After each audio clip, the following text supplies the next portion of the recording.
Today we're going to go over the Chapter 2 Comprehension Check question. All right, for question number 8, kind of started to run out of space. Guess I should have started a lot higher, but I'm not rewriting it.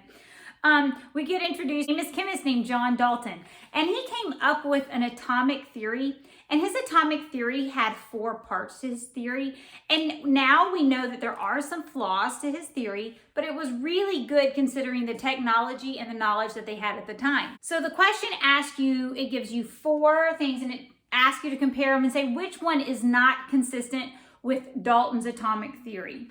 So A, it says atoms cannot be created or destroyed in a chemical reaction. And Dalton's theory does say that. B, it says compounds are composed of identical atoms. And this is different than Dalton's theory. But with Dalton's theory, it's not compounds, it's elements are made up of identical atoms. Part C says chemical reactions can change the atoms that are involved. And this one also, because atoms in a chemical reaction, they don't change, they just rearrange each other. So you could change this to be rearranged to make these fit with Dalton's theory. And D, when 2 compounds react, the atoms change how they associate with each other, and that is consistent with his theories. Number 9, before you get to number 9, you're introduced to the law of multiple proportions. I didn't write it down, but it just tells us when 2 elements combine to make different compounds, they form in a small whole number ratio. And what that means is we talked about that a minute ago when I showed you water, and I said that water is H2O. It's 2 of hydrogens to 1 oxygen. That is its small whole number ratio of the elements and how they combine. So question 9 tells me I have a chemist and they're taking 6.4 grams of copper and they're reacting it with 1.6 grams of oxygen. And they're making a compound called cupric oxide.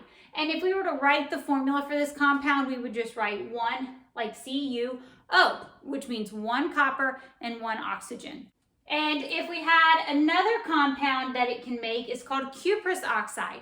And cuprous oxide is a Cu with a little 2, which lets me know that there are 2 coppers and 1 oxygen. So for this compound, there's twice as much copper and the same amount of oxygen. And so it is asking me if I wanted to make this and I had 1.6 grams of oxygen, how much copper would I need to make cuprous oxide? Well, there are twice as many copper as in here, so all I would have to do is double. And so it is asking me if I wanted to make this and I had 1.6 grams of oxygen, how much copper would I need to make cuprous oxide? Well, there are twice as many copper as in here, so all I would have to do is double, and 2 times 16.4 is 12.8 grams of copper. For question 10 of Comprehension Check, before I answer it, I want to explain to you the plum pudding model of an atom. Where I'm from in Tennessee, in Southern America, plum pudding is not something that I've ever had or isn't even something that we eat. So it makes me think, though, of something, all the pictures that we call raisin bread. And it's like this sweet breakfasty bread, and it has raisins in it. And this one has a nice little cinnamon swirl. But in the plum pudding model of the atom, they always show this round, so imagine it's round. The bread part is the positive charge of the atom, and then throughout the bread is dispersed these negative raisins, plums, or electrons. And so this is the plum pudding model, is the bread is positive, and the electrons, or the plums throughout it, are negative. Now, a guy did a famous experiment where he took a piece of gold foil, and it's kind of like aluminum foil, but far more expensive and made of gold. And he decided to send a beam of positive charges through the foil. And he thought, what will happen when I do that? Now, gold has 79 protons in there. Has 79 protons in it.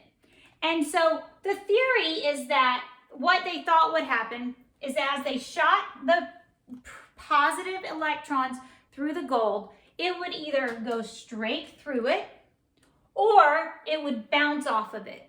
And to see if the particles bounced off of it, they kind of wrapped the gold foil in this detector. And it would have glowed when the particles hit it. So they would have seen like a shine on this detector. And so as they're shooting these particles to the gold, they can either go through it or bounce off.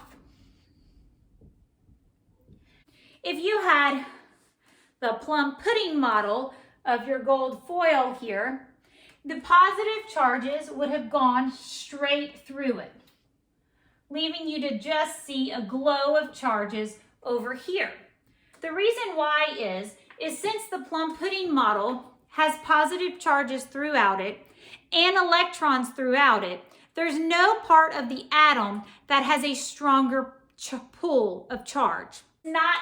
If you have the planetary model where all your protons are in the middle of a planetary model atom has a very strong positive charge to it, and the outside has a very strong negative charge. But that's not the case if you're using the plum pudding model. The charges are all mixed up, and so it's pretty much considered like neutral.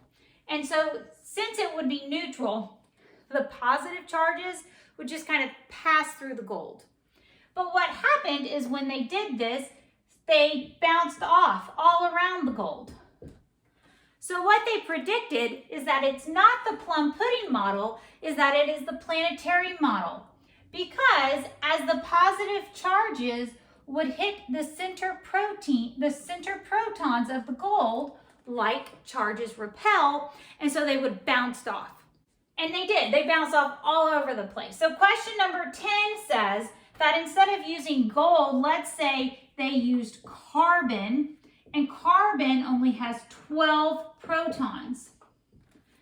Would they see fewer, the same, or more deflected particles than when they did gold? Well, they would see fewer.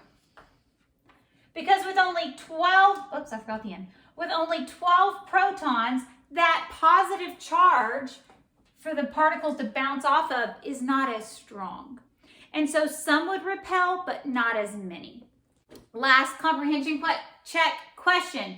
So the planetary model that we create of the atom looks a bit like this. You have in the nucleus, you have protons that are positively charged, and you have neutrons that are negatively charged. And going around, or neutrons that do not have a charge. And going around the outside, we have particles that we call electrons, and we say that these electrons have a negative charge. And I hope this is not a brand new concept for you. It should be a lot of review on the structure of an atom. But what makes an atom who it is the number of protons.